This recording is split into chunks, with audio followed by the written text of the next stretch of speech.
Assalamualaikum warahmatullahi wabarakatuh.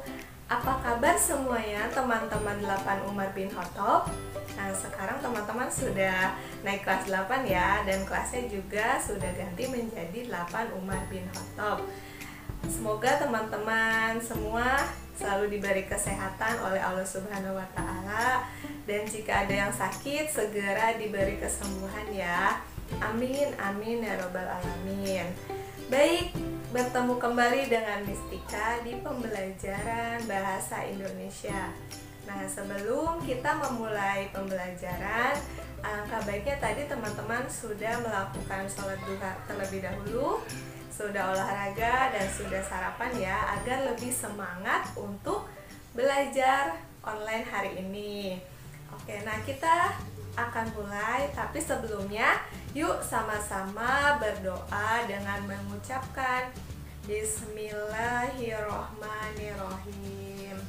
Semoga pembelajaran hari ini dapat bermanfaat untuk kita semua, dan teman-teman juga diberikan kelancaran pada pembelajaran hari ini. Baik, kita mulai ya. Teman-teman simak videonya sampai selesai. Baik teman-teman, kita akan mempelajari tentang struktur dan kebahasaan teks berita. Sebelum kita lanjut, nah kita ingat-ingat terlebih dahulu ya materi yang sudah dipelajari minggu lalu, yaitu tentang unsur-unsur teks berita. Ada yang masih ingat apa saja sih unsur-unsur teks berita? Ya, good job. Yaitu ada 6 ya. Kita biasa menyebutnya dengan adiksimba. Yang pertama, ada apa, ada di mana, ada kapan, ada siapa, ada mengapa, dan ada bagaimana. Itu merupakan unsur-unsur penting ya dalam teks berita. Teman-teman harus selalu ingat. Nah, selain teman-teman harus menentukan unsur-unsur teks berita, teman-teman juga harus bisa menyimpulkan isi dari teks berita. Kesimpulan sendiri merupakan kata-kata akhir di dalam suatu uraian. Nah, di dalam kesimpulan juga harus memuat tentang unsur-unsur teks berita dalam rumusan yang lebih singkat ya teman-teman. Nah, teman-teman, selain menyimpulkan, teman-teman juga bisa memberi tanggapan terhadap isi sebuah berita. Tanggapan itu sendiri merupakan sambutan dari sebuah ucapan, bisa berisi tentang kritik atau komentar. Berkaitan dengan teks berita, aspek yang ditanggapi dalam suatu berita biasanya mengenai isi dari berita itu sendiri atau kebahasaannya. Nah, teman-teman, kali ini akan membahas tentang struktur teks berita. Struktur teks berita itu sendiri biasa dirumuskan dalam segitiga terbalik, yang artinya bagian yang paling atas itu merupakan bagian yang paling penting, sampai ke bagian bawah itu dianggap yang kurang penting. Nah, yang di bagian atas terdapat judul berita. Judul berita ini mencirikan berita apa yang akan diangkat. Selanjutnya ada teras berita atau disebut dengan lead. Ini berisi tentang pokok-pokok adiksimba. Ini merupakan bagian yang paling penting ya teman-teman. Selanjutnya, setelah teras berita ada juga tubuh berita atau body. Ini juga merupakan bagian yang penting karena berisi tentang isi atau penjabaran dari adiksimba tadi. Kalau misalnya tadi teras berita itu pokok-pokok, nah kalau yang ini penjabaran secara rinci tentang adiksimba.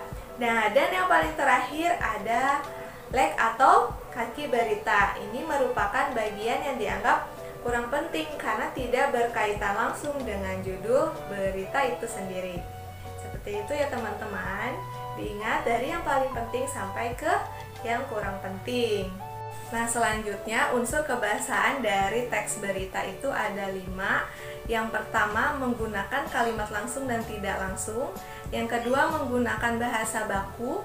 Yang ketiga, menggunakan kata kerja mental. Yang keempat, menggunakan konjungsi temporal. Dan yang terakhir, menggunakan keterangan waktu. Nah, teman-teman, yang pertama menggunakan kalimat langsung dan kalimat tidak langsung ya. Jadi, fungsi utama berita adalah menyampaikan informasi dengan menggunakan data yang akurat. Nah, data tersebut dapat diwujudkan dalam bentuk kalimat langsung maupun kalimat tidak langsung. Kalimat langsung itu adalah ujaran yang ditulis kembali dengan apa adanya ya, jadi ujaran dari narasumber dan ditulis kembali secara apa adanya. Nah, ciri kalimat langsung itu ditandai dengan tanda kutip. Nah, sedangkan kalimat tidak langsung adalah kalimat yang dibahasakan kembali tetapi tanpa mengurangi intinya. Nah, contohnya teman-teman bisa lihat ya di sini ya. Nah, yang kedua, menggunakan bahasa baku. Bahasa yang digunakan dalam teks berita harus memakai bahasa baku atau sesuai dengan standar bahasa Indonesia.